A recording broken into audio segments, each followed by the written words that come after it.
Երբ 1970-րդ թվականի սկզբին Մոսկվայի պետպոլանի տեսուչները բացեցին Երևանից ստացված փաստաթղթերը, նրանք տեսան ճիշտ այն, ինչ ակնկալում էին տեսնել. ստորգետնյա արագընթաց տրամվայի նախագիծ։ Սովորական, խնայող, համեստ։ Բայց եթե նույն պահին նրանք կարողանային հայտնվել Երևանի շինհրապարակում 200 մետր խորությամբ, նրանք կտեսնեին ինչ-որ այլ բան. թունելներ, որոնց տրամագիծը գերազանցում էր ցանկացած տրամվայի համար անհրաժեշտ չափերը։ Հարթակներ, որոնք կառուցվում էին այնպես, կարծես սպասում էին ոչ թե փոքրիկ տրամվայի վագոններին, այլ լիարժեք մետրոպոլիտենի երկար գնացքներին։ Ինժեներները, որոնք փորում էին այդ թունելները, գիտեին մի ճշմարտություն, որը չէր գրված ոչ մի պաշտոնական փաստաթղթում։ Նրանք կառուցում էին ոչ թե տրամվայ,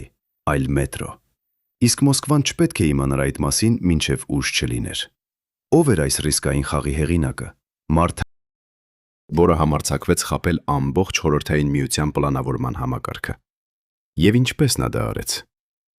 Կարեն Դեմիրճյանը 1974 թվականին դարձավ Հայկական Սովետական Սոցիալիստական Հանրապետության Կոմունիստական կուսակցության կենտրոնական կոմիտեի առաջին քարտուղար։ Այն պաշտոնը, որը նշանակում էր լինել հանրապետության իրական տերը։ Նա ժառանգեց քաղաք, որը խեղդվում էր սեփական հաջողության տակ։ Երևանը աճում էր աննախադեպ տեմպերով։ Յուրաքանչյուր տարի տասնյակ հազարավոր մարդիկ գալիս էին գյուղերից, փնտրելով ավելի լավ կյանք մայրաքաղաքում։ Փողոցները լեցուն էին ավտոբուսներով, տրոլեյբուսներով, մարդկանցով, որոնք ժամերով սպասում էին տրանսպորտին։ Բայց Դեմիրճյանը գիտեր մի բան, որը չգիտեին նրա նախորդները։ Խնդիրը չէր միայն տրանսպորտային կոլապսը։ Խնդիրն այն էր, որ Երևանը երբեք չէր դառնա իսկական մեգապոլիս, երբեք չէր կարողանա մրցել Թբիլիսիի կամ Բաքվի հետ, եթե չունենար այն, ինչ ունեին բոլոր խորհրդային մեծ քաղաքները՝ մետրոպոլիտեն։ Սակայն Մոսկվան ուներ անսասան կանոն։ Մետրո կարող էր կառուցվել միայն այն քաղաքներում, որոնց բնակչությունը գերազանցում էր 1 միլիոնը։ Իսկ Երևանում ապրում էր ընդամենը 700,000-ից 800,000 մարդ։ Դեմիրճյանը չէր կարող սպասել, մինչև բնակչությունը բնական ճանապարհով հասներ 1 միլիոնի։ Դա կարող էր տևել տասնամյակներ։ Նա պետք է գտներ այլ ճանապարհ։ Եվ նա գտավ։ 1972 թվականին Մոսկվան արդեն հաստատել էր Երևանի համար մի նախագիծ՝ ստորգետնյա արագընթաց տրամվայ։ Սա էր կոմպրոմիսային լուծումը՝ ավելի էժան, ավելի պարզ, ավելի համապատասխան քաղաքի չափերին։ Բայց Դեմիրճյանի նախորդը Անտոն Քոչինյանը արդեն սկսել էր մի խաղ, որը շարունակելու համար պետք էր ոչ միայն խելք, այլև անսովոր համարձակություն։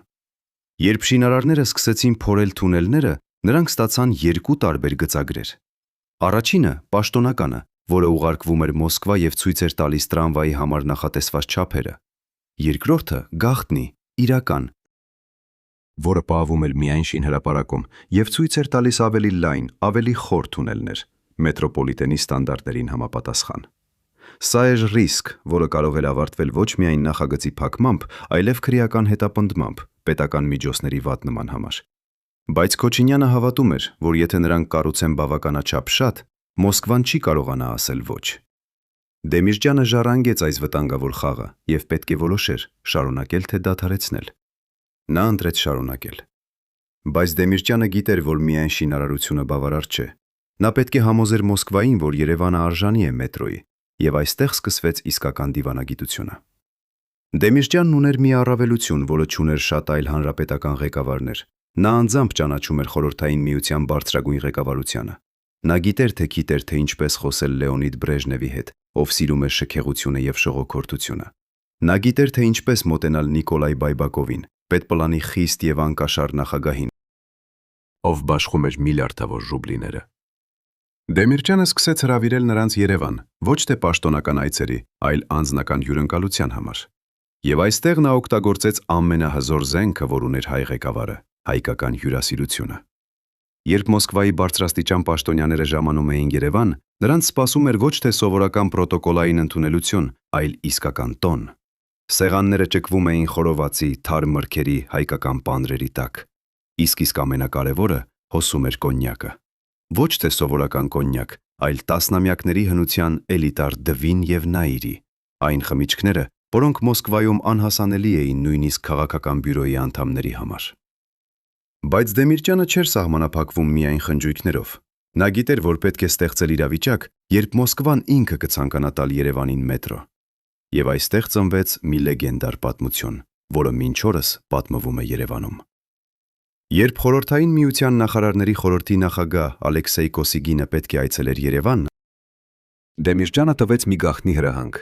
Քաղաքի բոլոր բեռնատարները, ավտոբուսները, տաքսիները պետք է հանվեին կենտրոնական փողոցներ հենց այն ժամին, երբ Կոսիգինի ավտոշարասյունը կանցնի դեպի կառավարական առանձնատուն։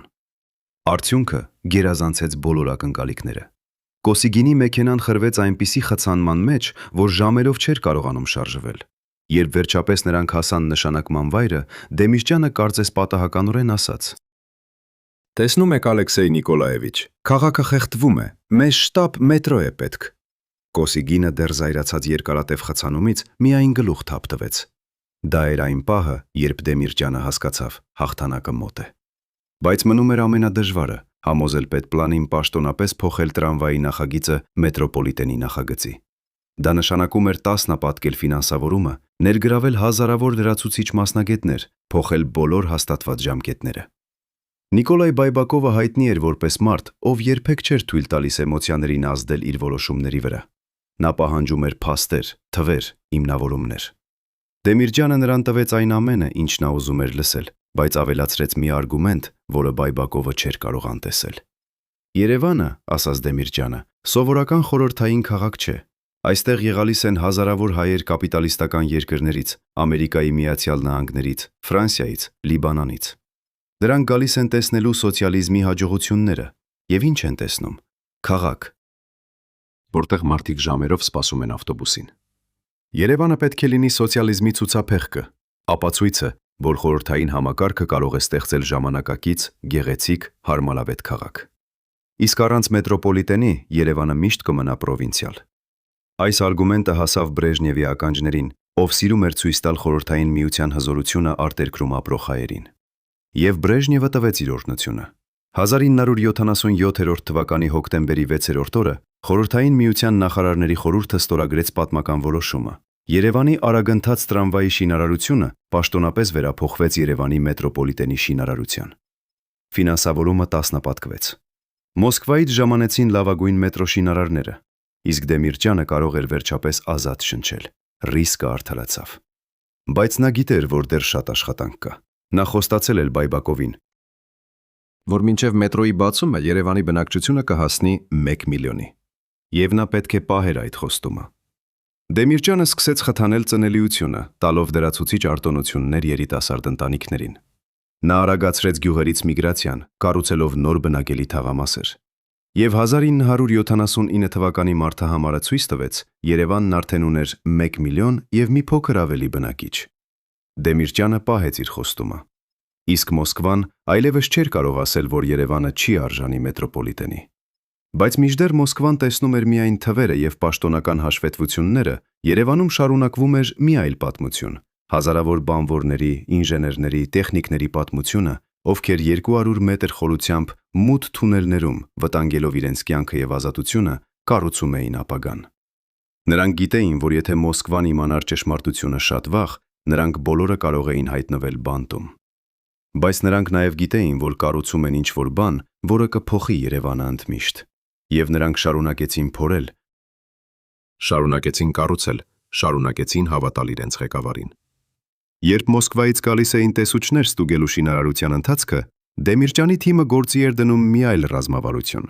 Տեսուչներին անմիջապես տանում էին Էջմիածին, տեսնելու հայոց առաքելական եկեղեցու հիմնարանը։ Ապա Գառնի, տեսնելու հեթանոսական տաճարը, ապա Գեղարդ, տեսնելու քարայրներում փորված վանքը։ Իսկ երեկոները լցված էին խոլովացով, կոնյակով, երաժշտությամբ։ Երբ տեսուչները վերջապես հասնում էին շինհրապարակ, նրանք արդեն այնպիսի վիճակում էին, որ չէին կարողանում ճշգրիտ չափել թունելի տրամագիծը։ Նրանք տեսնում էին այն, ինչ ուզում էին տեսնել՝ սովորական տրամվայի շինարարություն։ Իսկ երբ վերադառնում էին Մոսկվա, նրանք գրում էին դրական հաշվետվություններ։ Դեմիրճյանի համակարգը աշխատում էր անթերի։ Իսկ ինչու, Մոսկվան իսկապես չէր նկատում, թե ինչ է կատարվում։ Կա մի տեսություն, որը մինչ օրս քննարկվում է պատմաբանների շրջանում։ Գուցե պետանվտանգության կոմիտեն եւ պետպլանը հիանալի գիտեին, թե ինչ է կառուցվում Երևանում։ Գուցե նրանք պարզապես թույլ տվեցին այս խաղը, քանի որ Հայաստանը ռազմավարական կարևոր սահմանային գոտի էր, սահմանակից Թուրքիայի եւ Իրանի հետ։ Կենտրոնին պետք էր լոյալ եւ զարգացած հանրապետություն։ Եվ եթե Դեմիրճյանը կարողանում էր ապահովել այդ լոյալությունը, տալով ժողովրդին մետրո, ապա ինչու չթույլ տալ նրան։ Խաբեությունը պարզապես բյուրոկրատական դեմքը փրկելու միջոց էր։ Բայց անկախ նրանից գիտեր Մոսկվան թե ոչ, Դեմիրճյանը շարունակեց իր խաղը մինչև վերջ։ Եվ 1981 թվականի մարտի 7-րդ օրը, երբ Երևանի մետրոպոլիտենը պաշտոնապես բացվեց իր առաջին 4 կայարաններով, ամբողջ Հայաստանը տոնեց ոչ միայն նոր տրանսպորտային համակարգի հայտ գալը, այլև հաղթանակը խորհրդային բյուրոկրատիայի դեմ։ Երևանը դարձավ 8-րդ քաղաքը խորհրդային միությունում, որն ունեցավ մետրոպոլիտեն, անցնելով Ռիգայից, Օտեսայից, Դոնի Ռոստովից և բազմաթիվ այլ ավելի մեծ քաղաքներից։ Դա էր ապտակ համակարգին։ Դա էր ապացույց, որ խելացի ղեկավարը կարող է փոխել կանոնները, նույնիսկ չփոխելով դրանք պաշտոնապես։ Բայց արդյոք սա իսկապես Դեմիրճյանի վաստակն էր, թե նա պարզապես ավարտին հասցրեց այն, ինչ սկսել էր Անտոն Քոչինյանը։ Այս հարցը մինչ օրս բաժանում է պատմաբաններին։ Ոմանք պնդում են, որ ողջ ռիսկն ու աֆերան սկսել է Քոչինյանը։ Հենց նա է առաջինը հասկացել, որ պետք է թունելները լայն փորել, հենց նա է ստեղծել երկու գծագրերի համակարգը։ Դեմիրճյանը ըստ այս տեսակետի պարզապես քաղեց դափլիները։ Մյուսները պնդում են, որ առանց Դեմիրճյանի մոսկովյան կապերի, առանց նրա դիվանագիտական վարպետության, առանց նրա համարձակության, նախագիծը կմնար կիսատ կամ կդառնար սովորական տրամվայ, ինչպես եղավ Վոլգոգրադում։ Ճշմարտությունը հավանաբար ինչ-որ տեղ մեջտեղում է։ Քոչինյանը սկսեց խաղը, Դեմիրճյանը հասցրեց այն հաղթանակի։ Երկուսն էլ անհրաժեշտ էին։ Բայց պատմությունը հիշում է միայն հաղթողներին։ Եվ հաղթողը, ով կանգնած էր 1981 թվականի մարտի 7-րդ օրը Երևանի մետրոպոլիտենի բացման հանդիսությունում,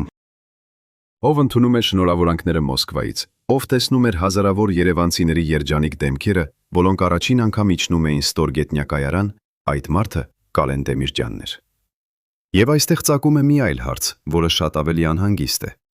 Արդյոք Դեմիրճյանը իսկապես խաբեց Մոսկվային, թե Մոսկվան թույլ տվեց իրեն խաբվել։ Պատկերացրեք, դուք պետանվտանգության կոմիտեի վերլուծաբան եք։ Ձեր առջև են Երևանից եկած հաշվետվությունները։ Դուք տեսնում եք, որ թունելների տրամագիծը չի համապատասխանում տրամվայի ստանդարտներին։ Դուք տեսնում եք, որ ծախսում եք, որ ծախսերը գերազանցում են նախահաշիվը։ Դուք տեսնում եք, որ հարթակները կառուցվում են ավելի երկար, քան անհրաժեշտ է տրամվայի համար։ Ինչ եք անում։ Եթե դուք զեկուցեք Մոսկվային, ամբողջ նախագիծը կկանգնեցվի, միլիոնավոր ռուբլիները կկորչեն, Դեմիրճյանը կկորցնի իր պաշտոնը, հազարավոր բանվորներ կմնան առանց աշխատանքի։ Բայց եթե դուք լռեք, եթե դուք թույլ տաք նախագծին շարունակվել, ապա Հայաստանը կստանա մետրո, ժողովուրդը կլինի երջանիկ։ Հանրապետությունը կմնա լոյալ Մոսկվային։ Ինչ ընտրություն կանեիք դուք։ Գուցե պետանվտանգության կոմիտեի վերլուծաբանները ընտրեցին լռել։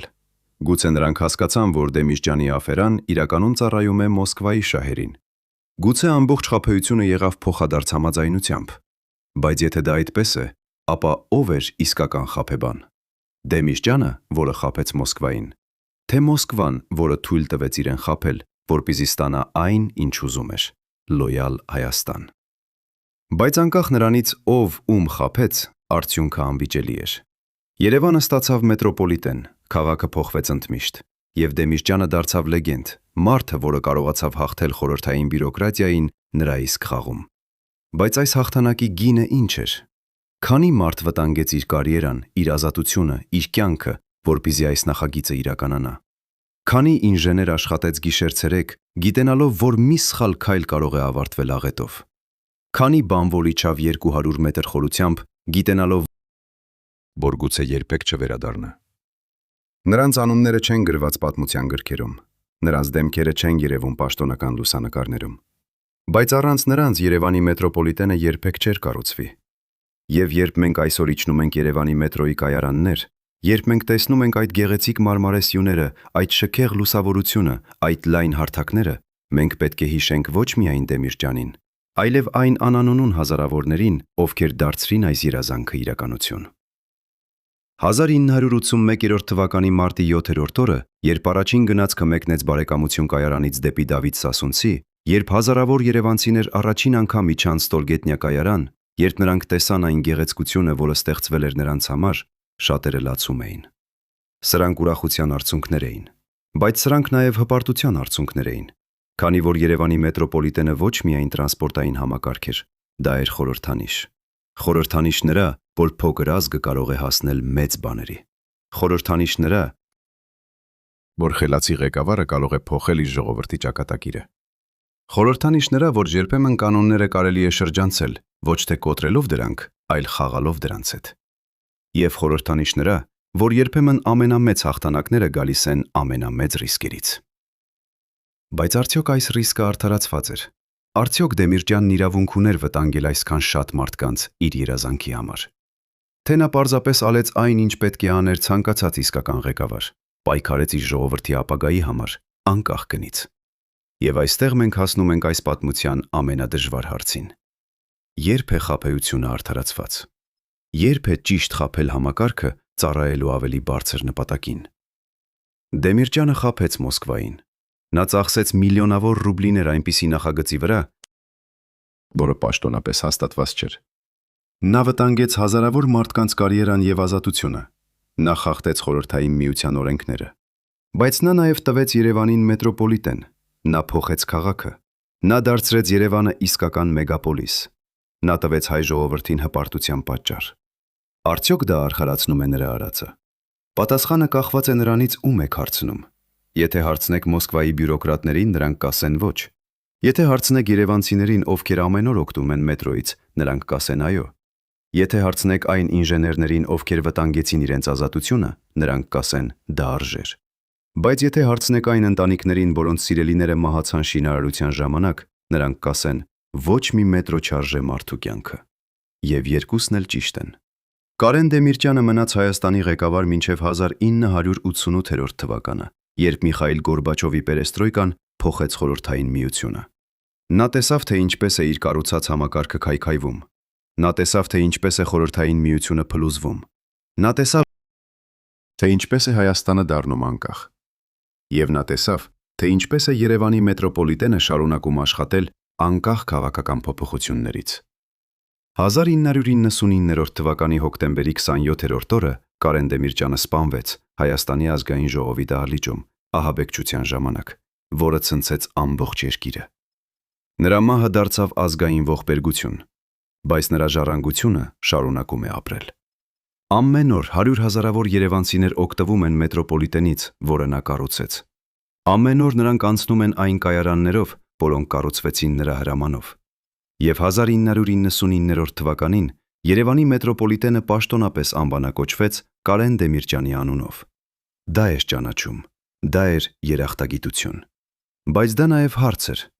Հարց, որը մենք պետք է տանք մեզ։ Ինչ գնով է գալիս առաջընթացը։ Ինչ գնով է գալիս երազանքի իրականացումը։ Եվ արդյոք մենք պատրաստ ենք վճարել այդ գինը։ Երբ 1977 թվականի հոկտեմբերի 6-րդ օրը Մոսկվան ստորագրեց պատմական որոշումը, վերափոխելով տրամվայի նախագիծը մետրոպոլիտենի շինարարության,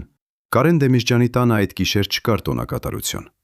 Նրա կինը Ռիմա Դեմիրճյանը հետագայում հիշում էր, թե ինչպես է ամուսինը նստել իր աշխատասենյակում, լուռ, անշարժ, ձեռքին բռնած բաժակ կոնյակ, որին նույնիսկ չէր դիպչում։ Երբ նա հարցրեց ինչու չի ուրախանում, Դեմիրճյանը պատասխանեց մի բան, որը նրան երբեք չէր մոռացել։ Ռիմա ջան, Մոսկվան ինձ տվեց թույլտվություն, բայց նա չտվեց ինձ երաշխիք։ Եթե մենք ձախողվենք, եթե մետրոն չբացվի ժամանակին, եթե ինչ-որ բան սխալ գնա, նրանք կգան ոչ թե ինձ պարգևատրելու, այլ ինձ ձերբակալելու։ Այդ գիշեր Դեմիրճյանը հասկացավ, որ իսկական խաղը հենց այժմ է սկսվում։ Նա շահեց իրավունք կառուցել մետրո, բայց այժմ պետք է ապացուցեր, որ արժանի է այդ իրավունքին։ Եվ ժամանակը սկսեց հաշվվել ոչ թե տարիներով, այլ ամիսներով։ Մոսկվան տվեց նրան 4 տարի կառուցել եւ գործարկել առաջին գիծը։ 4 տարի փոխել Երևանի երեսը։ 4 տարի արդարացնել իր ռիսկը։ Բայց ինչպես կարող էր նա համոզված լինել, որ նրա թիմը չի մատնի նրան։ Ինչպես կարող էր նա վստահ լինել, որ Մոսկվայում ինչ-որ մեկը չի փորձի խաթարել նրա նախագիծը նախանձից կամ քաղաքական հաշիվներից։ Եվ ամենակարևորը, ինչպես կարող էր նա ապրել այս ճնշման տակ, գիտենալով, որ հազարավոր մարդկանց ճակատագիրը կախված է նրա յուրաքանչյուր որոշումից։ Դեմիրճյանի անձնական բժիշկը Արմեն Թադևոսյանը, ով ծառայեց նրան 14 տարի, հետագայում պատմեց մի դետալ, որը երբեք չհրապարակվեց պաշտոնական կենսագրություններում։ Սկսած 1977 թվականի աշնանից Դեմիրճյանը սկսեց տառապել անքնությամբ։ Նա քնում էր ամեն գիշեր ընդամենը 3-4 ժամ, իսկ մնացած ժամանակը անցկացնում էր իր աշխատասենյակում, ուսումնասիրելով մետրո շինարարության տեխնիկական փաստաթղթերը։ Թադևոսյանը առաջարկեց նրան հանգստացնող դեղամիջոցներ, բայց Դեմիրճյանը հրաժարվեց։ «Ես չեմ կարող թույլ տալ ինձ թուլանալ», ասաց նա։ «Եթե ես մի պահ թուլանամ, եթե ես մի պահ կորցնեմ հսկողությունը, ամեն ինչ կքանդվի»։ Բժիշկը նկատեց նաև, որ Դեմիրճյանի արյան ճնշումը սկսեց բարձրանալ, հասնելով վտանգավոր մակարդակի։ Բայց երբ նա զգուշացրեց իր հիվանդին, Դեմիրճյանը միայն ժպտաց եւ ասաց. «Արմեն ջան, մետրոն ավելի կարևոր է, քան իմ սիրտը»։ Սա չէր դիմադրություն, սա էր ընդընտրություն։ Դեմիրճյանը գիտեր, որ նա վճարում է անձնական գնով իր երազանքի համար, բայց նա նաև գիտեր, որ եթե նա դադարեցներ, եթե նա հանձնվեր, ապա բոլոր այն մարդիկ, ովքեր հավատացին նրան, ովքեր վտանգեցին իրենց ապագան նրա համար, կմնային դավաճանված։ Եվ Դեմիրճյանը չէր կարող թույլ տալ դա։ Բայց ճնշումը գալիս էր ոչ միայն ներսից, այլև դրսից։ 1978 թվականի գարնանը Երևան ժամանեց Մոսկվայից հատուկ հանձնաժողով, ստուգելու մետրո շինարարության ընթացքը։ Այս անգամ դրանք ոչ թե սովորական տեսուչներ էին, այլ պետպլանի բարձրաստիճան ներկայացուցիչներ, ովքեր ուղղակիորեն հաշվետու էին Նիկոլայ Բայբակովին։ Նրանք չէին եկել հյուրընկալվելու, այլ ստուգելու, արդյոք Դեմիրճյանը իսկապես կարող է իրականացնել իր խոստումները։ Դեմիրճյանը գիտեր, որ այս ստուգումը կարող էր լինել վճռական։ Եթե հանձնաժողովը գտներ լուրջ խախտումներ, եթե նրանք կասկածեին, որ նախագիծը չի կարող ավարտվել ժամանակին, նրանք կարող էին առաջարկել Մոսկվային դադարեցնել ֆինանսավորումը, եւ ապա ամեն ինչ կավարտվեր։ Բայց Դեմիրճյանը ուներ մի պլան։ Նա հրամայեց իր թիմին ցույց տալ հանձնաժողովին ոչ թե ամենադժվար հատվածները, որտեղ շինարարությունը դեռ ուշանում էր, այլ ամենահաջող հատվածները, որտեղ աշխատանքները առաջ էին գնում նախատեսված ժամանակացույցից։ Նա հրամայեց կազմակերպել այնպիսի ցուցադրություն, որը կթողներ անմոռանալի տպավորություն։ Եվ երբ հանձնաժողովի անդամները իջան շինհրապարակ, նրանք տեսան ոչ թե քաոս, այլ կատարյալ կազմակերպված համակարգ։ Հարյուրավոր բանվորներ աշխատում էին համաժամ, մեքենաներ շարժվում էին ճշգրիտ երթուղիներով, ինժեներները հաղորդում էին հստակ հրահանգներ։ Դա էր թատրոն։ Բայց դա էր նաև իրականություն։ Քանի որ Դեմիրճյանի թիմը իսկապես աշխատում էր անթերի, հանձնաժողովի ղեկավարը Վլադիմիր Սոկոլովը, ով հետագայում դարձավ Խորհրդային Միության ամենահեղինակավոր մետրոշինարարներից մեկը, հիշում էր այդ այցը որպես իր կարիերայի ամենաապշեցուցիչ փորձառություններից մեկը։ «Ես եկել էի Երևան սպասելով տեսնել սովորական խորհրդային շինհրապարակ, անկազմակերպ, ուշացող, լի խնդիրներով», ասաց նա տարիներ անց մի հարցազրույցում։ Բայց այն ինչ տեսա ինձ ապշեցրեց։ Դեմիրճյանը ոչ միայն կառուցում էր մետրո, նա կառուցում էր համակարգ։ Ամեն մի բանվոր գիտեր իր տեղը, ամեն մի ինժեներ գիտեր իր պարտականությունները, ամեն մի մեքենա աշխատում էր առավելագույն արդյունավետությամբ։ Ես վերադարձա Մոսկվա եւ զեկուցեցի Բայբակովին, որ Երևանի մետրոպոլիտենը կլինի Խորհրդային Միության լավագույն նախագծերից մեկը։ Սոկոլովի զեկույցը փրկեց Դեմիրճյանին, բայց նա չգիտեր, որ այն ինչ տեսավ, եղել է ոչ թե սովորական աշխատանքային օր, այլ մանրակրկիտ պլանավորված ցուցադրություն։ Դեմիրճյանը խաղաց իր ամենաբարձր խաղը, եւ նա շահեց, բայց ինչ գնով։ Շինհրապարակում աշխատող ինժեներներից մեկը, Գագիկ Սարգսյանը, ով հետագայում դարձավ Երևանի մետրոպոլիտենի գլխավոր ճարտարապետներից մեկը, պատմեց մի պատմություն, որը երբեք չհրապարակվեց պաշտոնական պատմագրության մեջ։ 1978 թվականի ամռանը, երբ նրանք փորում էին թունելը Բարեկամություն կայարանից դեպի Մարշալ Բաղրամյան, տեղի ունեցավ փոքր փլուզում։ Ոչ ոք չմահացավ, բայց 3 բանվոր ստացան լուրջ վնասվածքներ։ Սարգսյանը անմիջապես զեկուցեց Դեմիրճյանին, եւ այն ինչ տեղի ունեցավ հետո, ցույց տվեց Դեմիրճյանի իսկական բնավորությունը։ Նա անձամբ եկավ հիվանդանոց այցելելու վիրավորներին։ Նա նստեց նրանց մահճակալների կողքին եւ խոսեց նրանց հետ ոչ թե որպես ղեկավար, այլ որպես մարդ։ Նա խոստացավ, որ նրանց ընտանիքները կստանան լավագույն բժշկական օգնությունը, լավագույն պայմանները, լավագույն փոխհատուցումը, բայց ավելի կարևորը, նա խոստացավ, որ նրանց զոհողությունը չի լինի զուր։ «Դուք վիրավորվեցիք ոչ թե սովորական շինարարության մեջ», ասաց նա։ «Դուք վիրավորվեցիք պատմություն ստեղծելիս։ Եվ երբ մետրոն բացվի, երբ հազարավոր մարդիկ կանցնեն այն թունելներով, որոնք դուք փորեցիք, նրանք կհիշեն ձեր անունները»։ Սարգսյանը հիշում է, թե ինչպես էին վիրավորները լացում այդ խոսքերից։ Ոչ թե ցավից, այլ հպարտությունից։ Դեմիրճյանը տվեց նրանց ինչ-որ բան, ինչ ավելի արժեքավոր էր, քան փողը։ Նա տվեց նրանց իմաստ։ Բայց ոչ բոլորը հավատացին Դեմիրճյանի խոստումներին։ 1978 թվականի աշնանը Երևանի Կոմկուսի կենտկոմում տեղի ունեցավ փակ ժողով, որտեղ քննարկվում էր մետրո շինարարության ընթացքը։ Այդ ժողովում ներկա էր մի մարդ, ով բացահայտորեն դեմ էր Դեմիրճյանի մեթոդներին։ Նրա անունը Վահագն Խաչատրյանն էր, եւ նա էր Կոմկուսի կենտկոմի քարտուղարներից մեկը, պատասխանատու տնտեսության համար։ Խաչատրյանը պնդում էր, որ մետրո շինարարությունը սպառում է չափազանց շատ ռեսուրսներ, որ այդ միջոցները կարող էին ուղղվել ավելի անհրաժեշտ ոլորտներ՝ բնակարանաշինություն, գյուղատնտեսություն, արդյունաբերություն։ Նա պնդում էր, որ Դեմիրճյանը վտանգում է ամբողջ հանրապետության տնտեսությունը իր անձնական երազանքի համար։ Եվ նա պահանջեց վերանայել նախագիծը, կրճատել ծախսերը, երկարացնել ժամկետները։ Դեմիրճյանը լսեց այս քննադատությունը լուր, ապա նա կանգնեց եւ ասաց ինչ-որ բան, որը դարձավ լեգենդար։ Վահագն ջան, ասաց նա, դու ճիշտ ես, մետրոն թանկ է։ Դու ճիշտ ես, մենք ծախսում ենք շատ ռեսուրսներ, բայց դու սխալվում ես մի բանում։ Դու կարծում ես, որ մենք կառուցում ենք մետրո։ Ոչ, մենք կառուցում ենք ապագա, եւ ապագան երբեք չի լինի էժան։ Ժողովը լռեց։ Խաչատրյանը չգտավ ինչ պատասխանել, եւ Դեմիրճյանը շարունակեց. Դուք գիտեք, թե ինչու Մոսկվան վերջապես համաձայնեց տալ մեզ մետրո, ասաց Դեմիրճյանը։ Ոչ թե որովհետև ես նրանց համոզեցի թվերով, ոչ թե որովհետև ես նրանց ցույց տվեցի գծագրեր, այլ որովհետև ես նրանց ցույց տվեցի տեսլական։ Ես նրանց ասացի. Երևանը կարող է դառնալ խորհրդային միության ամենագեղեցիկ քաղաքներից մեկը։ Ես նրանց ասացի. Երևանը կարող է դառնալ օրինակ բոլոր այն փոքր հանրապետությունների համար, որոնք երազում են զարգանալ։ Եվ նրանք հավատացին։ Բայց եթե մենք այժմ դադարեցնենք, եթե մենք այժմ կրճատենք, եթե մենք այժմ երկարացնենք ժամկետները, ապա մենք ոչ միայն կորցնենք մետրոն, մենք կորցնենք մեր հավատարմությունը, մենք կորցնենք մեր հեղինակությունը, եւ մենք երբեք այլևս չենք կարողանա խնդրել Մոսկվայից ոչինչ։ Այս խոսքերը փոխեցին ամեն ինչ։ Խաչատրյանը լռեց։ Ժողովը քվեարկեց Դեմիրճյանի օգտին, եւ մետրո շինարարությունը շարունակվեց առանց փոփոխությունների։ Բայց Դեմիրճյանը գիտեր, որ նա ստեղծեց թշնամի, եւ այդ թշնամին սպասում էր իր պահին հարվածելու։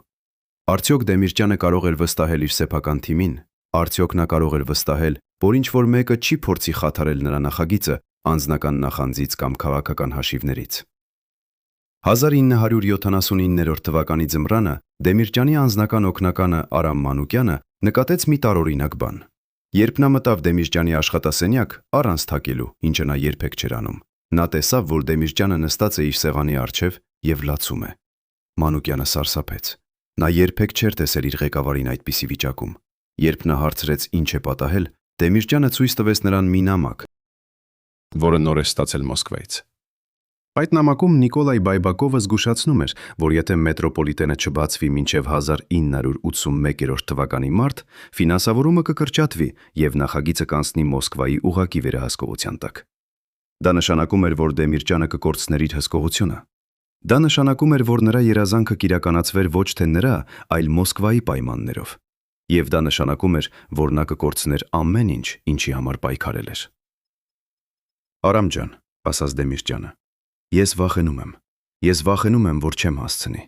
Ես վախենում եմ, որ բոլոր այն մարդիկ, ովքեր հավատացին ինձ, կմնան դավաճանված։ Ես վախենում եմ, որ իմ երազանքը կդառնա իմ ամենամեծ ծախողումը։ Մանուկյանը նստեց նրա կողքին եւ ասաց.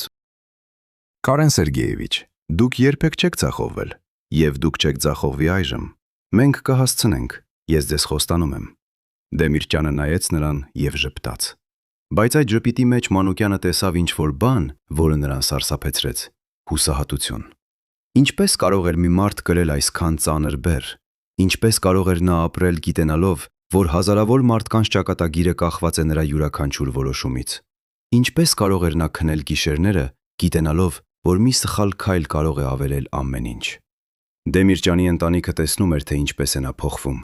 Նրա կինը տեսնում էր, թե ինչպես է նա ծելանում յուրաքանչյուր օր։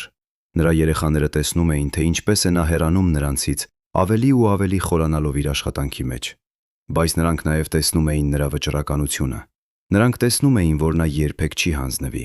Նրանք տեսնում էին, որ նա պատրաստ է վճարել ցանկացած գին իր երազանքի համար, եւ նրանք հարգում էին նրան դրա համար։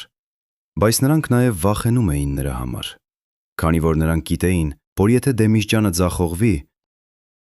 դա կլինի ոչ միայն նրա ձախողումը, Դա կլինի ամբողջ ընտանիքի ձախողումը, դա կլինի ամբողջ Հայաստանի ձախողումը։ Եվ այդ բեռը չափազանց ծանր էր մեկ մարդու համար։ Բայց Դեմիրճյանը շարունակեց կրել այն, քանի որ նա չուներ այլ ընտրություն։ 1980 թվականի գարնանը, երբ մետրո շինարարությունը մտավ իր վերջնական փուլ, Դեմիրճյանը կազմակերպեց մի գաղտնի ժողով իր ամենամոտ խորհրդականների հետ։ Այդ ժողովում ներկա էին միայն 5 մարդ, նրանք, ում նա վստահում էր ամենաշատը։ Դեմիրճյանը ասաց նրանց ինչ-որ բան, որը երբեք չպետք է լսեր ոչ ոք։ «Ընկերներ», ասաց նա, «մենք մոտենում ենք վերջին գծին։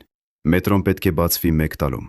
բայց ես ունեմ մի խնդիր, որի մասին ոչ ոք չգիտի։ Մեր բյուջեն սպառվում է։ Մոսկվան տվեց մեզ որոշակի գումար և մենք ծախսեցինք այն ավելի արագ, քան նախատեսված էր։ Եթե մենք շարունակենք ընթացիկ տեմպերով, մենք կսպառենք բոլոր միջոցները մինչև մետրոն ավարտելը, և ապա մենք չենք կարողանա վճարել բանվորներին, չենք կարողանա գնել սարքավորումներ, Չենք կարողանա ավարտել շինարարությունը։ Սենյակը լռեց։ Բոլորը հասկացան, սա էր ճգնաժամը։ Սա էր այն պահը, երբ ամեն ինչ կարող էր փլուզվել։ Բայց Դեմիրճյանը շարունակեց. «Ես ունեմ մի պլան», ասաց նա, «բայց այն ռիսկային է, և եթե մենք ձախողվենք, մենք բոլորս կգնանք բանտ»։ Նա նայեց իր խորհրդականներին։ «Ես չեմ կարող ստիպել ձեզ մասնակցել այս պլանին», ասաց նա, «բայց ես խնդրում եմ ձեզ վստահել ինձ վերջին անգամ»։ Եվ բոլորը առանց վարանելու ասացին այո։ Ո՞րն էր այդ պլանը։ Դեմիրճյանը երբեք չբացահայտեց դա պաշտոնապես։ Բայց տարիներ անց, երբ Խորհրդային Միությունը փլուզվեց և արխիվները բացվեցին, պարզվեց մի ճշմարտություն, որը ցնցեց շատերին։ Դեմիրճյանը գաղտնի կերպով վերաուղղորդեց միջոցներ այլ հանրապետական նախագծերից դեպի մետրո շինարարություն։ Նա օգտագործեց իր լիազորությունները փոխառելու գումարներ այն բյուջեներից, որոնք նախատեսված էին գյուղատնտեսության, արդյունաբերության, կրթության համար։ Նա խոստացավ վերադարձնել այդ գումարները, Երբ մետրոն բացվի և սկսի շահույթ բերել։ Բայց դա էր խախտում։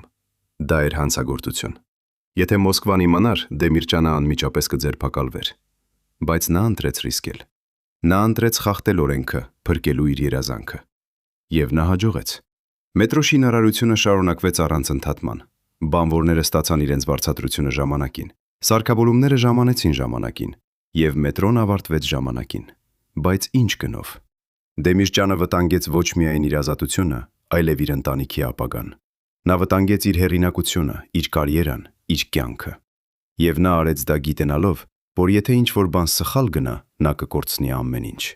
Բայց նա նաև գիտեր, որ եթե նա չանի դա, նա կորցնի ավելի շատ բան։ Նա կորցնի հնարավորությունը փոխել Երևանի ապագան։ Եվ Դեմիրճյանը չէր կարող թույլ տալ դա։ 1981 թվականի փետրվարին, մեկ ամիս առաջ, մետրոպոլիտենի պաշտոնական բացումից Դեմիրճյանը ստացավ հեռախոսազանգ Մոսկվայից։ Զանգում էր Լեոնիդ Բրեժնևի անձնական օգնականը։ Նա ասաց, որ Բրեժնևը ցանկանում է անձամբ ներկա գտնվել մետրոյի բացմանը։ Դա էր անսովոր պատիվ։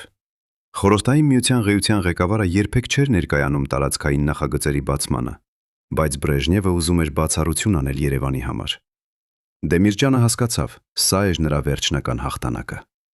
Եթե Բրեժնևը գար Երևան, եթե նա անձամբ բացեր մետրոպոլիտենը, ապա ոչ ոք Մոսկվայում երբեք չէր կարողանա քննադատել այս նախագիծը։ Դա կլիներ Բրեժնևի անձնական հաստատումը։ Դա կլիներ Դեմիրճյանի անձեռն մխելիության երաշխիքը։ Բայց Դեմիրճյանը նաև հասկացավ, սա էր նրա ամենավտանգավոր պահը։ Եթե ինչ-որ բան սխալ գնար բացման օրը, եթե տեխնիկական խնդիր լիներ, եթե գնացքը խափանվեր, եթե ինչ-որ դժբախտ պատահար տեղի ունենար Բրեժնևի ներկայությամբ, ապա Դեմիրճյանի կարիերան կավարտվեր ոչ թե հաղթանակով, այլ ամոթով։ Եվ նա չէր կարող թույլ տալ դա։ Դեմիրճյանը հրամայեց իր թիմին ստուգել ամեն մի մանրուք տասնապատիկ։ Նա հրամայեց փորձարկել գնացքները հարյուրավոր անգամ։ Նա հրամայեց ստուգել յուրաքանչյուր էլեկտրական լարը, յուրաքանչյուր մեխանիկական մասը, յուրաքանչյուր անվտանգության համակարգը։ Նա չթողեց ոչինչ պատահականության։ Քանի որ նա գիտեր սա էր նրա վերջին շանսը, 1981 թվականի մարտի 7-րդ օրը Երևանը արթնացավ տոնական տրամադրությամբ։ Փողոցները զարդարված էին դրոշներով, պաստառներով, ծաղիկներով։ Հով հազարավոր մարդիկ հավաքվել էին Բարեկամություն կայարանի մոտ, սպասելով պատմական պահին։ Բայց Լեոնիդ Բրեժնևը չեկավ։ Վերջին պահին նա հրաժարվեց այցից, առողջական խնդիրների պատճառով։ Դեմիրճյանը ստացավ այս լուրը 1 ժամ առաջ բացման հանդիսությունից։ Նա կարող էր զայրանալ, Նա կարող էր հիասթափվել, բայց նա չարեց դա։ Փոխարենը նա ժպտաց եւ ասաց իր օգնականներին. Լավ է, այսպես ավելի լավ է։ Այսօրը պետք է լինի երևանցիների օրը, ոչ թե Մոսկվայի օրը։ Եվ երբ ժամը 11-ին առաջին գնացքը մեկնեց Բարեկամություն կայարանից դեպի Դավիթ Սասունցի, երբ հազարավոր երևանցիներ առաջին անգամ իջան Ստորգետնյա կայարան, երբ նրանք տեսան այն գեղեցկությունը, որը ստեղծվել էր նրանց համար, Դեմիրճյանը կանգնած էր մի անկյունում եւ լուր դիտում էր։ Նրա աչքերում արցունքներ կային, բայց դրանք ուրախության արցունքներ էին, քանի որ նա գիտեր, նա հասավ։ Նա իրականացրեց իր երազանքը։ Նա փոխեց Երևանը ընդմիշտ, եւ ոչ ոք, ոչ Մոսկվան, ոչ նրա թշնամիները, ոչ պատմությունը երբեք չէր կարողանա խլել նրանից այդ հաղթանակը։ Բայց արդյոք դա արժեր այն գինը, որ նա վճարեց։ Արդյոք դա արժեր այն զոհողությունները, որ նա պահանջեց ուրիշներից։ Արդյոք դա արժեր այն ռիսկերը, որ նա վերցրեց։ Դեմիրճյանը երբեք չպատասխանեց այս հարցերին հրապարակայնորեն, բայց նրանք, ովքեր ճանաչում էին նրան, ասում էին, որ նա մինչև վերջ հավատում էր. այո, դա արժեր։ 1981 թվականի մարտի 8-րդ օրը Մեկ օր անց մետրոպոլիտենի հանդիսավոր բացումից Կարեն Դեմիրճյանի աշխատասենյակ մտավ մի մարդ, ում նա չէր սպասում տեսնել։ Վահագն Խաչատրյանը։ Այն մարդը, ով 3 տարի առաջ բացահայտորեն դեմ էր եղել մետրո շինարարությանը, կանգնեց դռան շեմին, ձեռքին բռնած մի թանձր թղթապանակ։ Դեմիրճյանը զգաց, թե ինչպես է սառչում նրա արյունը։ Նա գիտեր, երբ Խաչատրյանը գալիս է փաստաթղթերով, դա երբեք լավ նորություն չէ։ Կարեն Սերգեևիչ, ասաց Խաչատրյանը առանց ողջույնի։ Մենք պետք է խոսենք։ Ես ուսումնասիրել եմ վերջին 3 տարվա ֆինանսական հաշվետվությունները, եւ ես գտել եմ ինչ-որ բան, որը ձեզ շատ չի դուր գալու։ Նա բացեց թղթապանակը եւ դրեց սեղանի վրա մի շարք փաստաթղթեր։ Դրանք էին ներքին տրանսֆերների հաշվետվություններ, ցույցություններ, ցույց տալով, թե ինչպես են միջոցներ տեղափոխվել գյուղատնտեսական բյուջեից, արդյունաբերական ֆոնդերից, նույնիսկ կրթական ծրագրերից դեպի մետրո շինարարություն։ Դուք գողացել եք, ասաց Խաչատրյանը։ Դուք վերցրել եք գումարներ, որոնք ձեզ չէին պատկանում։ Դուք խախտել եք խորհրդային օրենքները։ Եվ եթե ես այս փաստաթղթերը ուղարկեմ Մոսկվա, դուք կավարտեք ոչ թե որպես հերոս, այլ որպես հանցագործ։ Սենյակը լցվեց լռությամբ։ Դեմիրճյանը նայեց փաստաթղթերին, ապա նայեց Խաչատրյանին։ Եվ ապա նա արեց ինչ-որ բան, որը Խաչատրյանը երբեք չէր սպասում։ Նա ժպտաց։ Վահագն ջան, ասաց Դեմիրճյանը, դու ճիշտ ես, ես գողացել եմ։ Ես վերցրել եմ գումարներ, որոնք ինչ-ինչ չէին պատկանում։ Ես խախտել եմ օրենքները։ Բայց գիտես, թե ինչու ես դա արեցի։ Ոչ թե որովհետև ես ուզում էի հարստանալ, ոչ թե որովհետև ես ուզում էի իշխանություն, այլ որովհետև ես ուզում էի, որ Երևանը ունենա մետրո։ Եվ եթե դու ուղարկես այդ փաստաթղթերը Մոսկվա, եթե դու ինձ ձերբակալես, եթե դու ինձ դատես, ես չեմ ժխտի ոչինչ։ Ես կընդունեմ ամեն ինչ, բայց նախքան դու դա անես, ես ուզում եմ, որ դու պատասխանես մի հարցի։ Երեկ, երբ դու տեսար հազարավոր երևանցիների դեմքերը, երբ նրանք առաջին անգամ իջան մետրո, երբ նրանք տեսան այն գեղեցկությունը, որը մենք ստեղծեցինք նրանց համար, արդյոք դու զգացիր հպարտություն, թե դու զգացիր միայն զայրույթ, որ ես խախտեցի օրենքները։ Խաչատրյանը լռեց։ Նրա ձեռքերը դողում էին։ Նա նայեց փաստաթղթերին, ապա նայեց Դեմիրճյանին։ Եվ ապա նա արեց ինչ-որ բան, որը Դեմիրճյանը երբեք չէր սպասում։ Նա հավաքեց փաստաթղթերը, դրեց դրանք հետ թղթապանակի մեջ եւ ասաց. Ես չեմ ուղարկի դրանք Մոսկվա։ Ոչ թե որովհետև ես համաձայն եմ ձեր մեթոդների հետ, այլ որովհետև ես չեմ ուզում, որ Երևանը կորցնի իր հերոսին։ Նա դարձավ դեպի դուռը, բայց նախքան դուրս գալը ասաց. Բայց հիշեք, Կարեն Սերգեևիչ, պատմությունը դատում է ոչ միայն արդյունքներով, այլև մեթոդներով, եւ ձեր մեթոդները մի օր կարող են դառնալ ձեր անկումը։ Դեմիրճյանը մնաց մենակ իր աշխատասենյակում։ Նա նայեց պատուհանից դեպի Երևանը, քաղաքը, որը նա փոխեց ընդմիշտ։ Բայց նա նաև տեսավ ինչ-որ այլ բան։ Նա տեսավ գինը։ Նա տեսավ այն մարդկանց, ովքեր տուժեցին նրա որոշումներից։ Նա տեսավ այն ծրագրերը, որոնք չիրականացան, որովհետև նրանց միջոցները գնացին մետրոյին։ Նա տեսավ այն դպրոցները, որոնք չկառուցվեցին։ Նա տեսավ այն հիվանդանոցները, որոնք չվերանորոգվեցին։ Նա տեսավ այն գյուղերը, որոնք չստացան օգնություն։ Եվ նա հարցրեց ինքն իրեն. արդյոք նա արեց ճիշտ ընտրություն։ Արդյոք մեկ մետրոպոլիտեն արժե բոլոր այդ զոհողությունները։ Նա երբեք չգտավ պատասխանը, բայց նա գիտեր մի բան. նա չէր կարող վերադառնալ ժամանակում եւ փոխել իր որոշումները։ Նա կարող էր միայն ապրել դրանց հետևանքների հետ։ Եվ այդ հետևանքները շուտով կգային ավելի արագ, քան նա կարծում էր։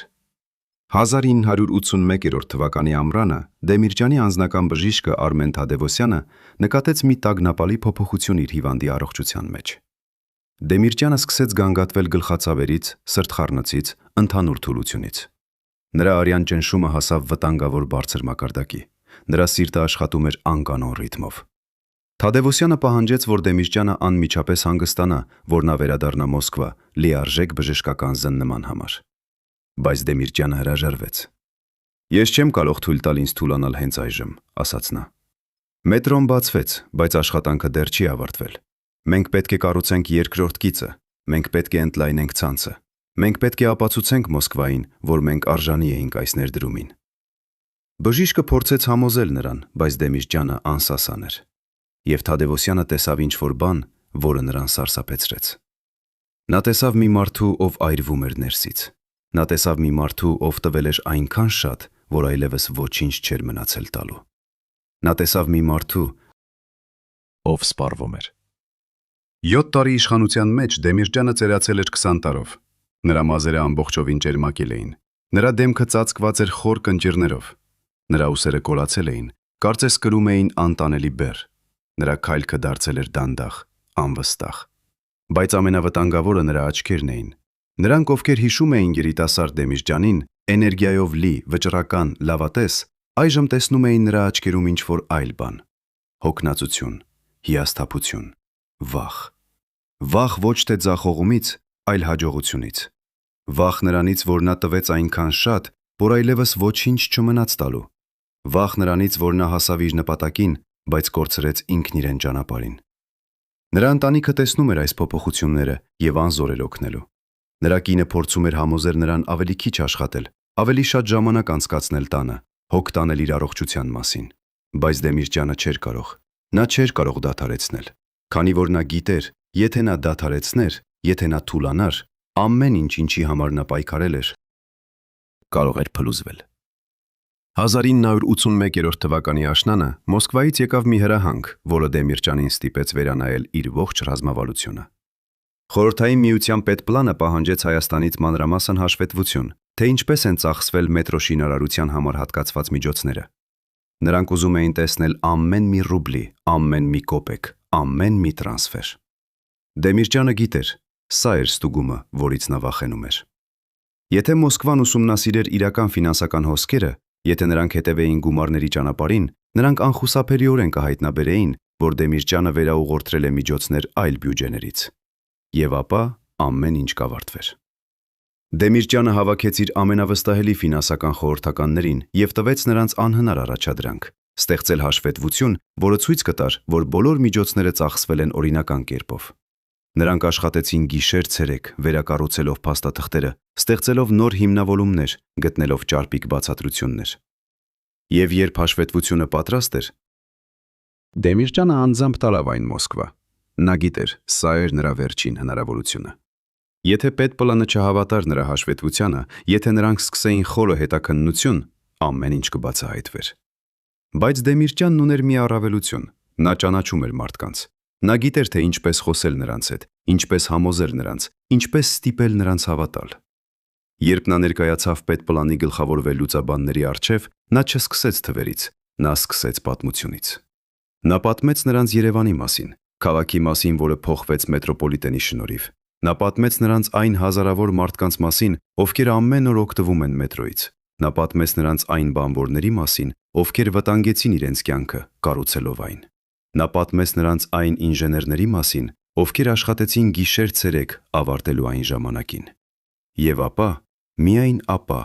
նա ցույց տվեց նրանց թվերը։ Բայց այդ պահին թվերը այլևս կարևոր չէին, քանի որ նա արդեն համոզել էր նրանց, որ Երևանի մետրոպոլիտենը ոչ թե ֆինանսական նախագիծ էր, այլ պատմական նվաճում։ Պետպլանի վերլուծաբանները ընդունեցին հաշվետվությունը։ Նրանք չսկսեցին խորը հետաքննություն, նրանք չհարցրին անհարմար հարցեր։ Դեմիրճյանը հաղթեց կրկին։ Բայց երբ նա վերադարձավ Երևան, նա գիտեր, սա էր նրա վերջին հաղթանակը։ Նա գիտեր, նա չէր կարող շարունակել այս խաղը ընդմիշտ։ Նա գիտեր, ուշ թե շուտ ճշմարտությունը կբացահայտվի։ Եվ երբ դա տեղի ունենա, Նա պետք է պատրաստ լինի վճարել գինը։ Բայց մինչ այդ նա ուներ աշխատանք։ Նա պետք է շարունակեր կառուցել, նա պետք է շարունակեր զարգացնել Երևանը։ Նա պետք է շարունակեր պայքարել իր ժողովրդի ապագայի համար։ Քանի որ դա էր միակ բանը, որ նա գիտեր անել։ Դա էր միակ բանը, որ տվեց նրա կյանքին իմաստ։ Բայց Մոսկվայում արդեն սկսվում էր ինչ-որ այլ բան, ինչ-որ բան, որը Դեմիրճյանը չէր կարող վերահասկել։ 1981 թվականի նոյեմբերին Լեոնիդ Բրեժնևի առողջությունը սկսեց կտրուկ վատանալ։ Նա դարձավ ավելի մեկուսացած, ավելի անվստահ, ավելի պարանոիկ։ Նրա շրջապատում սկսվեցին իշխանության համար պայքարներ։ Տարբեր խմբավորումներ փորձում էին ազդել նրա վրա, վերահասկել նրա որոշումները, պատրաստվել այն ժամանակին, երբ նա այլևս չէր լինի։ Եվ այս պայքարներում Դեմիրճյանը կորցնում էր իր դաշնակիցներին։ Նիկոլայ Բայբակովը, մարդով հիաստատել էր մետրո շինարարությունը, թոշակի գնաց։ Ալեքսեյ Կոսիգինը, մարդով աջակցել էր Դեմիրճյանին, մահացավ։ Մեկ առ մեկ Դեմիրճյանի պաշտպանները Մոսկվայում անհետանում էին։ Եվ նրանց տեղը գալիս էին նոր մարդիկ, ովքեր չճանաչում էին Դեմիրճյանին, ովքեր չգիտեին նրա պատմությունը, ովքեր չհարգում էին նրա նվաճումները։ Դեմիրճյանը զգում էր, թե ինչպես է հողը սողում նրա ոտքերի տակից։ Նա զգում էր, թե ինչպես է նրա իշխանությունը թուլանում։ Նա զգում էր, թե ինչպես է նրա ապագան դառնում անորոշ։ 1982 թվականի նոյեմբերի 10-րդ օրը Լեոնիդ Բրեժնևը մահացավ։ Նրա մահը նշանավորեց մի դարաշրջանի ավարտը։ Եվ Դեմիրճյանի համար դա նշանավորեց նաև ինչ-որ այլ բան՝ նրա պաշտպանության ավարտը։ Նոր ղեկավարը Յուրի Անդրոպովը եկավ իշխանության խոստանալով մաքրել խորհրդային համակարգը կոռուպցիայից, անարդյունավետությունից, չարաշահումներից։ Նա սկսեց լայնածավալ քննություններ ամբողջ խորհրդային միությունում։ Եվ Հայաստանը չէր կարող մնալ այդ քննությունների դուրսը։ 1983 թվականի գարնանը Երևան ժամանեց Մոսկվայից հատուկ հանձնաժողով ստուգելու հանրապետության ֆինանսական կառավարումը։ Այս անգամ դրանք ոչ թե սովորական տեսուչներ էին, այլ պետանվտանգության կոմիտեի հետաքննիչներ, մարդիկ, ովքեր վարժ էին գտնելու թաքնված ճշմարտությունները։ Դեմիրճյանը գիտեր, սա էր վերջը։ Նա գիտեր, նրանք կգտնեն այն, ինչ փնտրում էին։ Նա գիտեր, նրա գաղտնիքները շուտով կբացահայտվեն։ Եվ նա պետք է որոշեր, ինչպես դիմակայել։ Բայց նախքան հանձնաժողովը սկսեր իր աշխատանքը, տեղի ունեցավ ինչ-որ բան, որը փրկեց Դեմիրճյանին։ Յուրի Անդրոպովը, ով իշխանության եկավ խոստանալով մեծ մաքրություն, մահացավ ընդամենը 15 ամիս անց։ Նրա փոխարեն եկավ Կոնստանտին Չեռնենկոն, հին, հիվանդ, անզոր։ Քննությունները դադարեցվեցին, հանձնաժողովները հետ կանչվեցին։ Դեմիրճյանը ստացավ ժամանակավոր ազատում, բայց նա գիտեր, սա միայն հետաձգում էր։ Նա գիտեր, ուշ թե շուտ նոր ղեկավար կգա, ով կշարունակի Անդրոպովի սկսած աշխատանքը։ Եվ երբ դա տեղի ունենա, Դեմիրճյանը չի կարողանա խուսափել։ Բայց մինչ այդ նա ուներ ժամանակ պատրաստվելու, ժամանակ պաշտպանելու իր ժառանգությունը, ժամանակ ապահովելու, որ անկախ նրանից ինչ տեղի ունենա նրա հետ, Երևանի մետրոպոլիտենը կշարունակի գործել։ Եվ նա սկսեց աշխատել այդ ուղղությամբ։ 1985 թվականի մարտին իշխանության եկավ Միխայիլ Գորբաչովը, երիտասարդ, էներգիայով լի, բարեփոխումների հավատացյալ։ Նա հայտարարեց պերեստրոյկա, վերակառուցում և գլասնոստ, բացվածություն։ Նա խոստացավ փոխել խորհրդային միությունը, դարձնել այն ավելի թափանցիկ, ավելի ժողովրդավարական, ավելի արդյունավետ։ Բայց Դեմիրճյանի համար այս բարեփոխումները նշանակում էին վտանգ, քանի որ բացվածությունը նշանակում էր, որ նրա գաղտնիքները այլևս չէին կարող մնալ գաղտնի։ Թափանցիկությունը նշանակում էր, որ նրա մեթոդները կենթարկվեին հանրային քննադատության, և ժողովրդավարությունը նշանակում էր, որ նա այլևս չէր կարող վերահասկել պատմությունը։ Գորբաչովը սկսեց քննադատել հին ղեկավարներին, մեղադրելով նրանց կոռուպցիայի, անարդյունավետության, ժողովրդից կտրվածության մեջ։ Եվ թեև նա ուղղակիորեն չանվանեց Դեմիրճյանի անունը, Դեմիրճյանը գիտեր, նա խոսում էր նրա նման մարդկանց մասին։ Նա գիտեր, նրա օրերը հաշված էին։ 1988 թվականին Դեմիրճյանը հեռացվեց Հայաստանի ղեկավարի պաշտոնից։ Պաշտոնական պատճառը թոշակային տարիք, իրական պատճառը Գորբաչովը ուզում էր նոր մարդիկ, ովքեր կիրականացնեին նրա բարեփոխումները։ Դեմիրճյանը ընդունեց այս որոշումը առանց բողոքի։ Նա գիտեր, պայքարելը անիմաստ է։ Նա գիտեր, նրա ժամանակն անցել է, բայց նա նաև գիտեր, նա թողեց ինչ-որ բան, որը կմնա նրանից հետո։ Նա թողեց Երևանի մետրոպոլիտենը, հուշարձանը նրա երազանքին, նրա համարձակությանը, նրա վճռականությանը։ Եվ ոչ ոք, ոչ Գորբաչովը, ոչ պատմությունը երբեք չէր կարողանա խլել նրանից այդ ժառանգությունը։ Բայց արդյոք այդ բավարար էր։ Արդյոք մեկ մետրոպոլիտեն արժե այն ամենը, ինչ նա զոհեց։ Արդյոք նա կարող էր ասել, որ իր կյանքը հաջողված էր։ Դեմիրճյանը երբեք չպատասխանեց այս հարցերին հրապարակայնորեն։ Բայց նրանք, ովքեր տեսան նրան նրա վերջին տարիներին, ասում էին, որ նա երբեք չզղջաց իր ընտրություններից։ Նա հավատում էր մինչև վերջ, որ նա արեց ճիշտ բանը։ Բայց պատմությունը պատրաստում էր նրա համար վերջին անակնկալը։ 1999 թվականին, երբ Խորհրդային Միությունը փլուզվեց եւ Հայաստանը դարձավ անկախ, Դեմիրճյանը վերադարձավ քաղաքականություն։ Նա ընտրվեց ազգային ժողովի նախագահ, երկրորդ ամենակարևոր պաշտոնը անկախ Հայաստանում։ Մարդիկ, ովքեր հիշում էին նրան որպես Երևանի փրկիչ, ովքեր հիշում էին նրան որպես մետրոպոլիտենի հայր, քվեարկեցին նրա օգտին, հույս ունենալով, որ նա կրկին կփրկի երկիրը։ Բայց անկախ Հայաստանը այլ էր, քան խորհրդային Հայաստանը։ Այստեղ Դեմիրճյանը չէր կարող օգտագործել իր հին մեթոդները։ Այստեղ նա չէր կարող խաբել համակարգը, քանի որ համակարգը ինքը քաոսի մեջ էր։ Այստեղ նա չէր կարող վստահել Մոսկվայի աջակցությանը, քանի որ Մոսկվան այլևս չէր վերահսկում Հայաստանը։ Դեմիրճյանը փորձեց հարմարվել նոր իրականությանը։ Նա փորձեց գտնել նոր դաշնակիցներ, նոր մեթոդներ, նոր լուծումներ։ Բայց նա արդեն հին էր, փոքնած, սպառված, եւ նրա թշնամիները գիտեին դա։ 1999 թվականի հոկտեմբերի 26-րդ օրը, մեկ օր առաջ ողբերգությունից, Կարեն Դեմիրճյանի աշխատասենյակ եկավ մի այցելու, ում այցը չէր գրանցվել ոչ մի պաշտոնական մատյանում։ Պահակները, ովքեր տեսան այս մարդուն, հետագայում չկարողացան հիշել նրա դեմքը։ Կարծես հիշողությունը ջնջված լիներ։ Բայց Դեմիրճյանի անձնական օգնականը, Արամ Մանուկյանը, ով պատահականորեն անցնում էր միջանցքով, լսեց բարձրացած ձայներ փակ դռների հետևից։ Նա չկարողացավ տարբերել բառերը,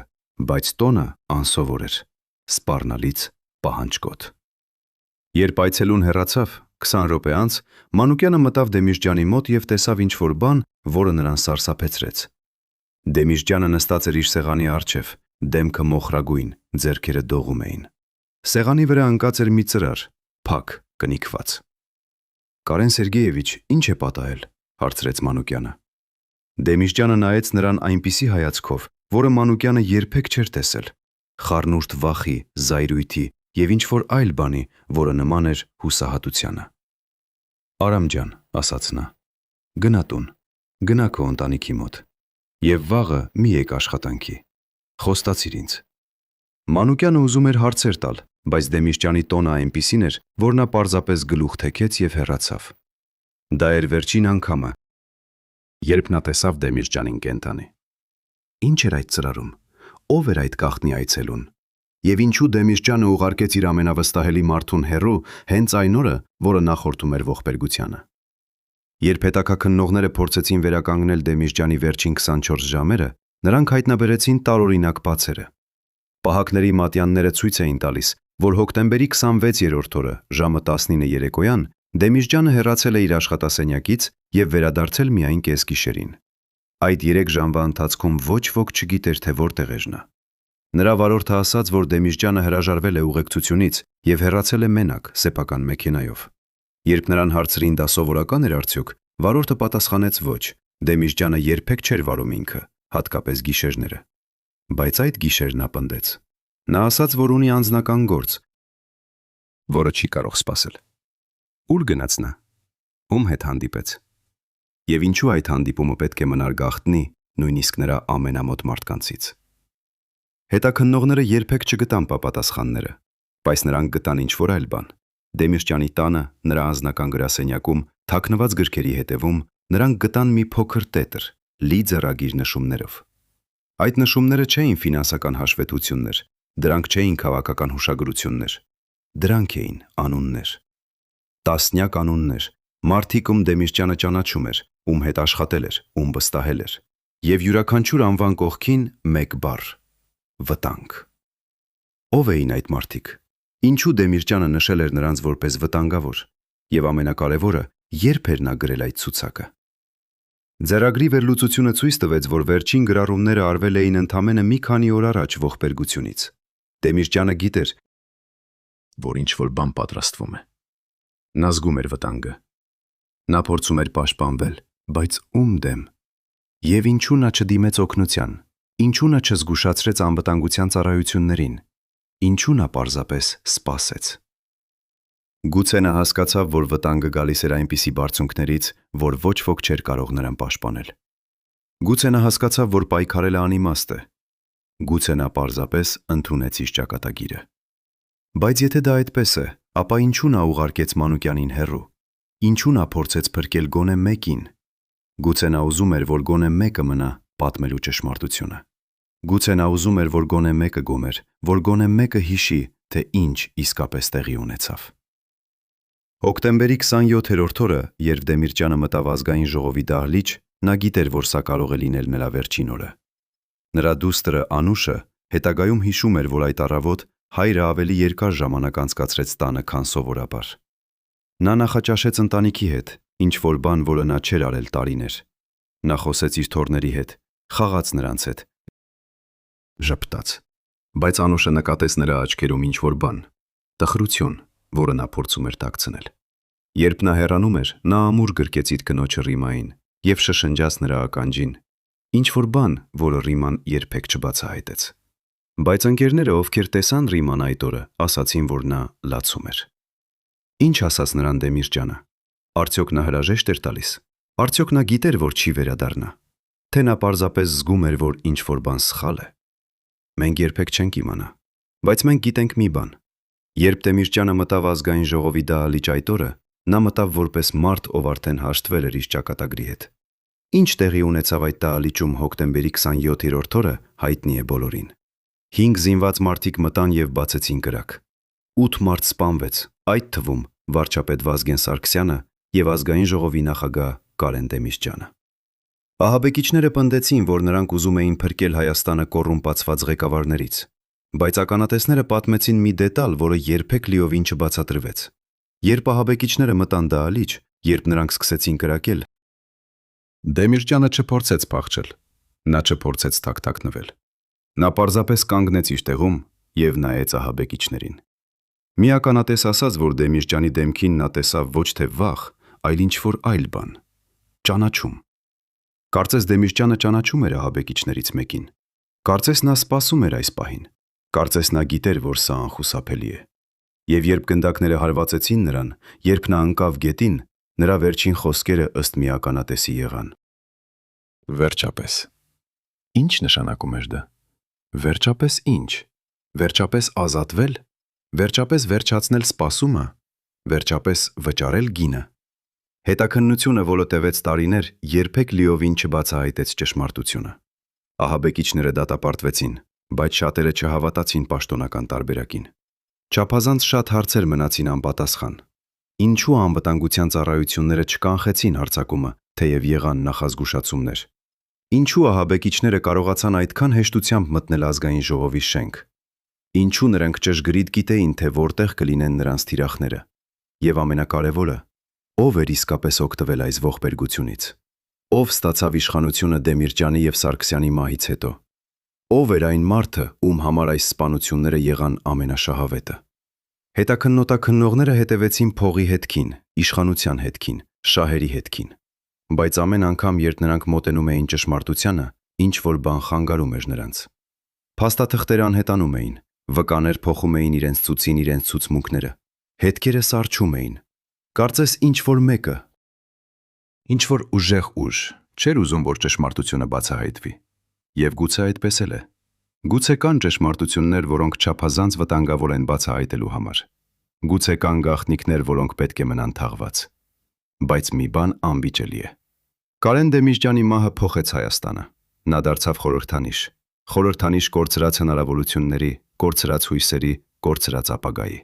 Նրա թաղմանը ներկա էին 100 հազարավոր մարդիկ։ Նրանք եկան ոչ միայն հրաժեշտ տալու մի քաղաքական գործչի, այլև հրաժեշտ տալու մի դարաշրջանի։ Նրանք եկան հրաժեշտ տալու այն ժամանակներին, երբ Հայաստանը ուներ ղեկավարներ, ովքեր համարձակվում էին երազել։ Նրանք եկան հրաժեշտ տալու այն ժամանակներին, երբ մետրոպոլիտենը կարող էր կառուցվել, չնայած բոլոր անհնարինություններին։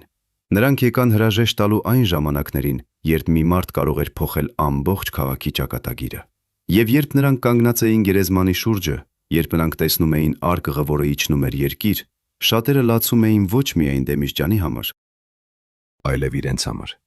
Քանի որ նրանք գիտեին, նրանց հետ միասին թաղվում էր ինչ-որ բան, որը նրանք երբեք չէին վերագտնի։ Հույսը, հավատը, երազանքը։ Բայց Դեմիրճյանի ժառանգությունը չմեռավ նրա հետ։ Ամեն օր, երբ 100 հազարավոր երևանցիներ իջնում են մետրոպոլիտեն, նրանք քայլում են նրա երազանքի միջով։ Ամեն օր, երբ նրանք անցնում են այն կայարաններով, որոնք կառուցվեցին 40 տարի առաջ, նրանք շոշափում են նրա ժառանգությանը։ Ամեն օր, երբ նրանք տեսնում են այն մարմարեսյուները, այն շքեղ լուսավորությունը, այն լայն հարթակները, նրանք հիշում են մարդուն, ով դարձրեց անհնարը հնարավոր։ 1999 թվականին Երևանի մետրոպոլիտենը պաշտոնապես անվանակոչվեց Կարեն Դեմիրճյանի անունով։ Սա է ճանաչում, սա էր երախտագիտություն։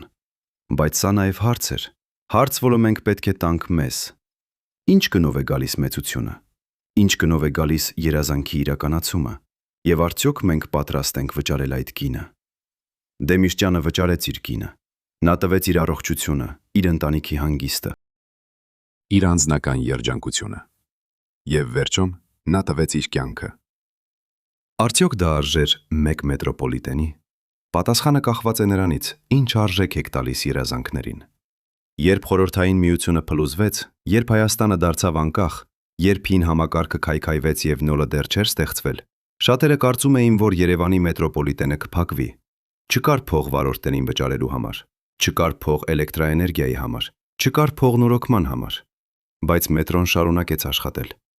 Ամեն օր, անկախ քաղաքական քաոսից, անկախ տնտեսական ճգնաժամից, անկախ պատերազմից Ղարաբաղում, գնացքները շարունակեցին շարժվել։ Վարորդները, ովքեր ամիսներ չէին ստանում իրենց աշխատավարձը, շարունակեցին գալ աշխատանքի։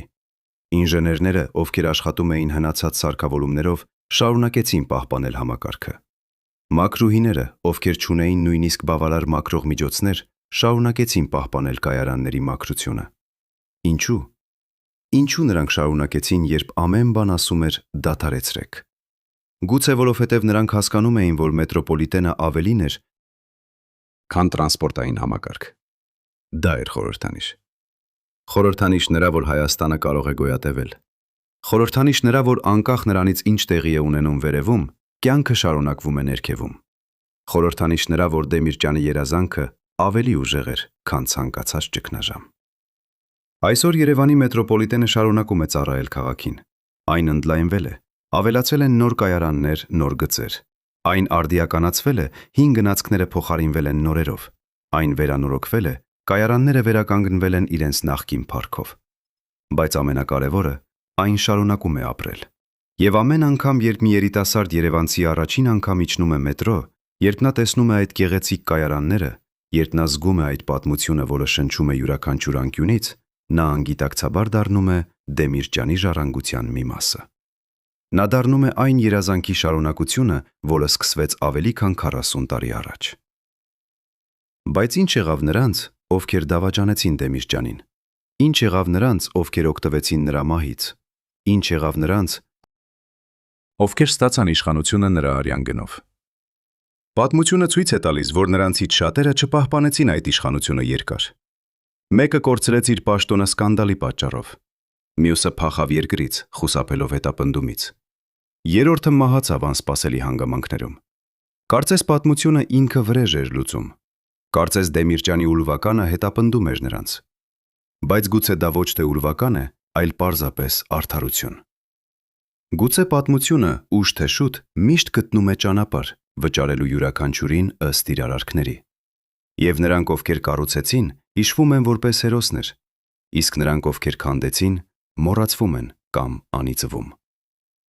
Կարեն Դեմիրճյանի ընտանիքը շարունակեց ապրել Երևանում։ Նրա կինը Ռիման մնաց հավատարիմ նրա հիշատակին մինչև իր վերջին օրերը։ Նրա երեխաները շարունակեցին նրա գործը, ծառայելով Հայաստանին տարբեր ոլորտներում։ Նրա թոռները մեծացան լսելով պատմություններ պապի մասին, ով փոխեց Երևանը։ Եվ երբ նրանք իջնում են մետրո, երբ նրանք տեսնում են նրա անունը կայարանների պաստառներին, նրանք զգում են հպարտություն։ Ոչ թե հպարտություն նրանից, որ նրանք նրա ազգականներն են, այլ հպարտություն նրանից, որ նա արեց ինչ-որ բան, որը մնաց։ Ինչ-որ բան, որը ծառայում է մարդկանց։ Ինչ-որ բան, որը դարձավ Երևանի անբաժանելի մասը։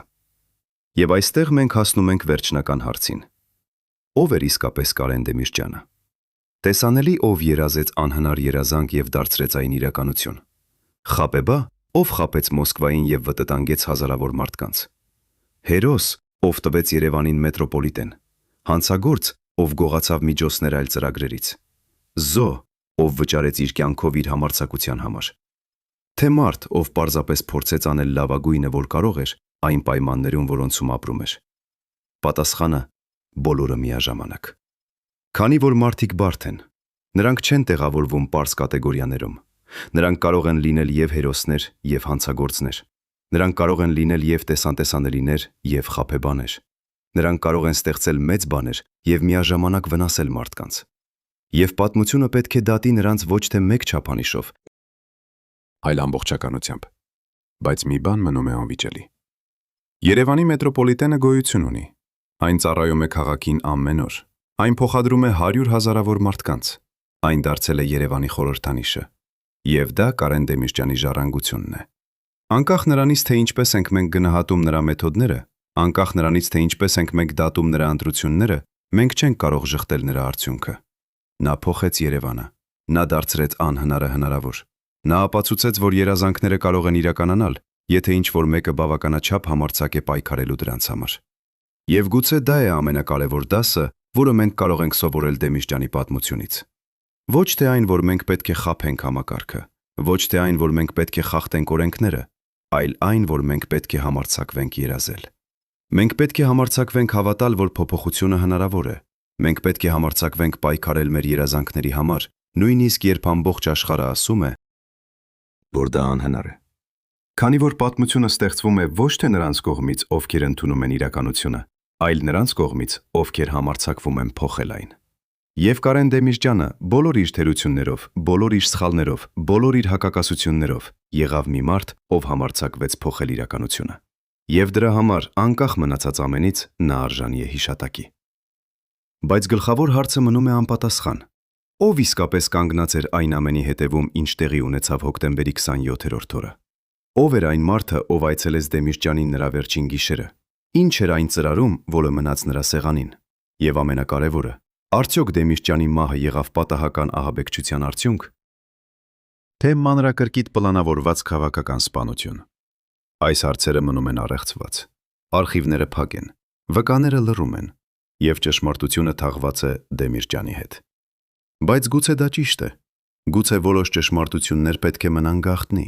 Գուցե որոշ հարցեր պետք է մնան անպատասխան, որպեսզի յուրաքանչյուր սերունդ կարողանա տալ իր սեփական պատասխանները, որպեսզի պատմությունը մնա կենդանի, ոչ թե որպես մեռած փաստերի հավաքածու, այլ որպես շարունակվող երկխոսություն անցյալի, ներկայի եւ ապագայի միջև։ Եվ այդ երկխոսությունը շարունակվում է ամեն օր, երբ երևանցիները իջնում են Կարեն Դեմիրճյանի անվան մետրոպոլիտեն։